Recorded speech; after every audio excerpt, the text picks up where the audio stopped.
네, 안녕하세요. 6월 7일 금요일 새벽기도회 시작하겠습니다. 기도하겠습니다. 은혜로우신 우리 아버지, 은혜와 사랑을 감사를 드립니다. 하나님 아버지, 오늘도 복된 새날을 허락해 주셨습니다. 오늘도 주님께서 내 삶 가운데 어떻게 역사하시고 어떻게 인도하실지를 기대하는 마음으로 살아가게 해 주시고, 오늘 하루도 하나님의 이름을 높이며 하나님께 영광을 돌리는, 또 하나님의 이름에 먹칠을 하며 가리지 않는 그런 하루가 되게 하여 주옵소서. 우리의 관계된 모든 것들을 온전케 하시며 우리 주변에 아직도 연약한 우리 모든 성도들 긍휼을 베풀어 주시사 주의 능력의 손으로 어루만져 주시고 깨끗이 나음을 얻게 하여 주옵시고, 우리의 간절한 사랑이 그들 모두에게 전달될 수 있도록 은혜 베풀어 주시옵소서. 우리의 당면한 모든 문제들 주님 앞에 간구할 때 이미 주님께서 다 해결책을 가지고 계신 줄 믿습니다. 오늘도 주님 앞에 감사드리며 예수님의 이름으로 기도드리옵나이다. 아멘. 네, 찬송가 331장 부르겠습니다. 영광을 받으신 만유의 주여. 331장입니다. 예전 찬송가는 375장입니다.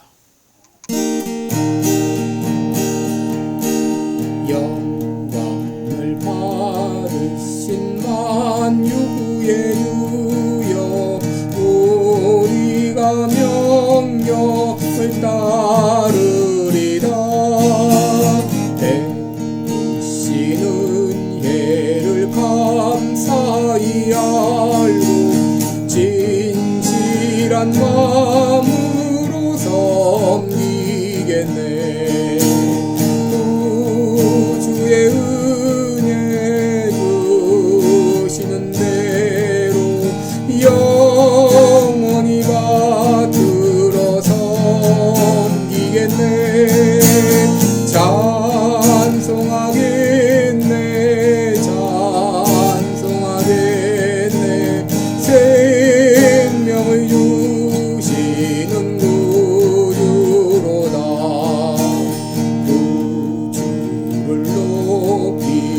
잘 공경하여 온유한 마음으로 섬기리라.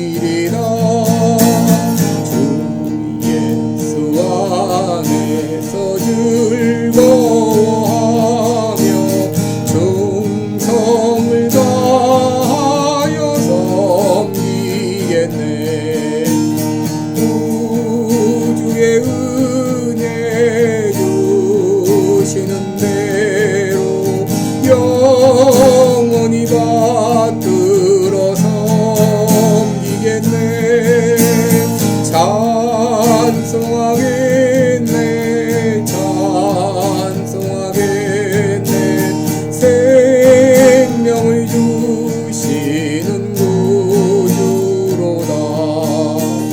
예수를 믿고서 늘 사랑하여 참 깊은 마음으로 섬기리라. 온 마음을 드리고 늘 순종하며 주를 영원히 섬기겠네. 구주의 은혜 주시는 대로 영원히 받들어 섬기겠네. 찬송하겠네, 찬송하겠네. 생명을 주시는 구주로다. 아멘. 네, 우리 오늘은 마태복음 6장 9절로 13절까지 보겠습니다. 마태복음 6장 9절로 13절까지 제가 읽어드립니다. 그러므로 너희는 이렇게 기도하라. 하늘에 계신 우리 아버지여, 이름이 거룩히 여김을 받으시오며 나라의 임하옵시며 뜻이 하늘에서 이룬 것 같이 땅에서도 이루어지이다. 오늘날 우리에게 일용할 양식을 주옵시고 우리가 우리에게 죄 지은 자를 사하여 준 것 같이 우리 죄를 사하여 주옵시고 우리를 시험에 들게 하지 마옵시고 다만 악에서 구하옵소서. 나라와 권세와 영광이 아버지께 영원히 있사옵나이다. 아멘. 네, 우리 오늘 계속해서 우리 주기도문의 내용 같이 말씀을 나누겠습니다. 특별히 이제 오늘은 이름이 거룩히 여김을 받으시오며 이 구절을 같이 생각해 보겠습니다. 여러분, 주기도문은 예수님의 제자들이 우리에게 기도를 가르쳐 주옵소서라고 요청할 때 가르쳐 주신 기도의 내용입니다. 예수님께서 가르쳐 주신 이 기도문은 크게 두 부분으로 나눌 수 있는데, 첫째 부분은 바로 하나님의 영광을 위한 기도, 둘째는 바로 우리의 필요를 위한 기도, 이렇게 두 부분으로 나눌 수가 있습니다. 그래서 앞에 부분은 이름이 거룩히 여김을 받으시오며 나라의 몹시며 뜻이 하늘에서 이룬 것 같이 땅에서도 이루어지이다. 이것은 바로 하나님의 영광을 위한 기도라, 그렇게 말할 수 있고요. 오늘날 우리에게 일용할 양식을 주옵시고 우리가 우리에게 죄진 자를 사하여 준 것 같이 우리 죄를 사하여 주옵시고 다만 악에서 구하옵소서. 이것은 바로 우리의 필요를 위한 기도라, 그렇게 말할 수 있습니다. 우리 마지막 나라와 권세와 영광이 아버지께 영원히 있사옵나이다. 이 부분은 바로 이 성령 부분이 되겠습니다. 여러분, 이런 순서, 이 기도의 이런 순서는 바로 우리가 어떤 순서로, 우리가 어떤 내용으로 하나님께 기도해야 될지 우리에게 모범적인 그런 답안을 허락해 주고 있죠. 그것은 바로 먼저 하나님의 영광을 위해서 기도하고 그 다음에 우리의 필요를 구하라고 하는 것이죠. 여러분, 때로 우리의 기도는 마치 이렇게 저녁 늦게까지 신나게 놀다가 집에 들어오자마자 엄마 밥 줘라고 그렇게 말하는 철부지처럼, 여러분, 하나님의 영광에 대해서는 전혀 무관심하고 우리의 필요만 요구하는 그런 기도를 할 때가 있는 것이죠. 이러한 우리에게 예수님께서는 어떤 내용으로, 어떤 순서로 기도하는 것이 이 바른 기도인지를 우리에게 알려주신 것이죠. 여러분, 주기도문을 통해서 예수님은 우리에게 이렇게 물으십니다. 너는 나를, 하나님께서는 우리에게 이렇게 물으십니다. 너는 나를 누구라고 생각하고 너와 나의 관계는 어떤 관계인가? 바로 이 하나님은 하늘에 계신 하나님이시고 바로 우리의 아버지가 되신다는 것이죠. 그리고 너는 생에 있어서 너가 가장 소망하는 바, 소원하는 것이 무엇인가? 그것은 바로 하나님의 이름이 거룩하게 되고 또 하나님의 나라가 속히 임하고 하나님의 뜻이 이 땅에서도 이루어지는 것입니다가 답이 될 것입니다. 그렇다면 이 목적이 이루어지기 위해서 너는 무엇을 요청하겠는가? 바로 일용할 양식과 죄의 용서와 악한 자로부터의 보호를 우리가 요청합니다. 너는 어떤 이유에서 이와 같은 요청을 자신 있게 할 수 있는가? 바로 나라와 권세와 영광이 아버지께 있기 때문입니다. 이렇게 우리는 주기도문의 내용을 요약할 수가 있습니다. 오늘은 주기도문의 첫 구절인 이름이 거룩히 여김을 받으시오며, 이것을 조금 구체적으로 생각해 보겠습니다. 여러분, 이름이 거룩히 여김을 받는다. 바로 이것은 바로 하나님의 이름이 거룩히 여김을 받게 달라는 기도인 것이죠. 이 거룩히 여김을 받는다 하는 것은 하나님은 거룩하시기 때문에 하나님이 받으실 영광을 스스로 받으셔야 된다, 그런 의미입니다. 여러분, 그러면 이름은 단순한 호칭만이 아니죠. 이름에는 인격과 명예가 담겨 있는 것이죠. 여러분, 어릴 때 이름은 단지 호칭에 불과하지만 이 어린아이가 성장하고 어른이 되면서 그 어른에는 바로 그의 인격과 그의 명예가 담겨 있는 것이죠. 여러분, 성경을 보게 되면 하나님께서는 이름을 통해서 자신을 계시하셨습니다. 엘샤다이라는 이름을 통해서 전능하신 하나님을 계시하셨고, 엘리온이라는 이름을 통해서 감찰하시는 하나님, 그리고 이제 엘리온이라는 이름을 통해서 주권자 하나님, 그리고 엘로이라는 이름을 통해서 감찰하시는 하나님을 계시하셨습니다. 이 밖에도 여러 하나님의 이름이 나오죠. 여호와 이레, 여호와 라파, 여호와 샬롬, 여호와 삼마. 여러분, 하나님은 이름을 통해서 자신을 나타내 주셨습니다.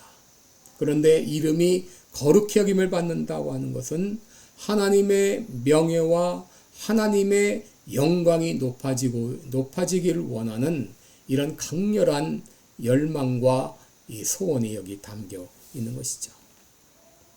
여러분, 하나님의 이름이 거룩히 여김을 받는다. 이것은 하나님의 명예와 영광을 온 세계가 깨닫고 온 세계가 하나님을 영화롭게 하는 그날이 속히 오기를 구하는 이 열망이 여기 담겨 있는 것이죠.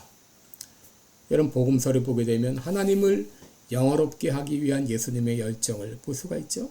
예수님은 재림의 때를 묻는 제자들에게 그때는 하늘에 계신 아버지만 아신다, 이렇게 하면서 온전히 하나님 아버지만 높이신 것을 보게 됩니다. 시편 기자들도 하나님의 이름을 높이는데 아주 관심을 기울였습니다. 시편 79편 9절을 보게 되면 79편 9절을 보게 되면 우리 구원의 하나님이시여 주의 이름의 영광을 위하여 우리를 도우시며 주의 이름을 위하여 우리를 건지시며 우리를 구하소서라고 기도하고 있습니다. 시편 83편 18절에 보면 여호와라 이름하신 주만 온 세계의 지존자로 알게 해달라, 그렇게 기도하고 있습니다. 여러분, 다윗이 골리앗과 싸울 때 나는 내가 모욕하는 만군의 하나님 여호와의 이름으로 나간다 하면서 골리앗과 싸웠습니다. 이사야 37장 20절에 보게 되면 히스기야는 아수르가 이제 침공해 왔을 때 이제 우리를 그들의 손에서 구원하사 이 일로 천하만국으로 주만 여호와이신 줄 알게 해달라고 그렇게 기도하고 있는 것을 보게 됩니다. 여러분, 이 시편 기자들 또 구약의 이 모든 성도들은 하나님의 영광이 드러나고 하나님의 이름이 높아지는 일에 깊은 관심을 가졌던 것을 보게 됩니다. 여러분, 하나님의 이름이 높아지는 것이 바로 우리의 최대의 관심사가 되어야 됩니다. 그리고 우리의 삶도 하나님의 이름을 높아지는 일에만 집중이 되어야 됩니다. 그렇다면 여러분, 하나님의 이름이 높아지기 위해서 우리는 어떻게 해야 될까요? 먼저 매 순간 철두철미하게 내 자신이 죽었음을 깨달아야 됩니다. 웨스트민스터 신앙고백 제1문은 사람의 제일 되는 목적이 무엇이뇨? 라고 묻고 있죠. 그 대답은 사람의 제일 되는 목적은 하나님을 영화롭게 하고 영원토록 그를 즐거워하는 것이다 라고 했습니다. 여러분, 우리가 사는 목적은 바로 하나님의 영광을 위한 것이죠. 그래서 우리의 모든 삶의 포커스는 온전히 하나님의 영광을 위해서 하나님의 이름이 높아지는 것에 우리의 생각이 거기에 몰입이 되어야 됩니다. 여러분, 하나님은 스스로 영광스러운 분이시죠. 문제는 내 육신과 내 육신적인 생각과 행동이 하나님의 영광을 가린다고 하는 것이죠. 이런 해가 반짝반짝 비치고 있는데 그것을 구름이 가리게 되면 해가 비칠 수 없는데, 많은 경우 나의 이 잘못된 생각, 이 자아, 그리고 육신적인 생각이 이런 하나님의 영광을 가릴 때가 얼마나 많은가요? 그러므로 우리는 순간순간 철저히 나의 옛사람이 이미 십자가에 못 박혀 죽였음을 알고 그리고 그것을 인식하며 살아가야 되겠습니다. 둘째로 하나님의 이름이 높아지기 위해서는 우리가 감사의 삶을 살아야 됩니다. 여러분, 하나님의 영광을 가장 가로채는 삶이 뭐냐? 바로 교만한 삶입니다. 그리고 불평과 원망은 하나님의 섭리를 부정하는 일이죠. 그러나 감사하는 일은 하나님께 영광 돌리고 하나님의 이름을 높이는 일입니다. 마태복음 5장 16절을 보면 이같이 너희 빛을 사람 앞에 비추게 하여 저희로 너희 착한 행실을 보고 하늘에 계신 너희 아버지께 영광을 돌리게 하라 라고 했습니다. 여러분, 우리의 말과 우리의 삶이 정말 이 개망나니 같은 그런 삶을 산다면 우리의 삶을 통해서 하나님이 높아지긴커녕 오히려 하나님의 영광이 가려지게 되고 하나님의 이름이 땅에 떨어지게 되는 것이죠. 그러므로 우리는 하나님의 이름이 거룩히 여김을 받게 해달라고 기도할 뿐 아니라 내가 어떻게 생각하고 말하고 행동하는가에 따라서 하나님의 이름이 높아질 수도 있고 실추될 수도 있고 또 하나님께 영광이 돌아갈 수도 있고 그렇지도 못할 수도 있다는 것을 알고 우리의 삶은 나의 삶을 통해서 온전히 하나님의 이름이 높아지고 하나님께만 영광이 돌아가기를 원합니다. 그렇게 기도할 뿐 아니라 그렇게 살아가는 우리가 되어야 되겠습니다. 그렇게 살 수 있도록 도와달라고 오늘 이 아침에도 기도하시기 바랍니다. 고맙습니다. 은혜로우신 우리 아버지 고맙고 감사합니다. 하나님은 영광스러운 분이십니다. 하나님은 참으로 어느 누구도 접할 수 없는 홀로 거하시는 빛 가운데 거하시는 하나님이십니다. 하나님 아버지 하나님의 이름이 높아지기를 간절히 소원합니다. 하오나 나의 말과 나의 삶이 오히려 하나님의 이름을 하나님의 명예를 실추시키고 하나님의 영광을 가리지는 않습니까? 나는 예수 그리스도의 십자가와 함께 옛사람은 못 박혔음을 깨닫게 하시고 새 사람으로 살아가며 착한 행실을 통하여 나의 삶을 통해 많은 사람들이 하나님의 영광을 드러낼 수 있도록 살아갈 수 있도록 도와주옵소서. 감사드리며 예수님의 이름으로 기도드리옵나이다. 아멘. 네, 여러분 오늘도 내 말과 삶을 통해서 하나님의 이름이 높아지고 하나님께 영광이 돌아가는 하루가 되도록 기도하시기 바랍니다. 감사합니다.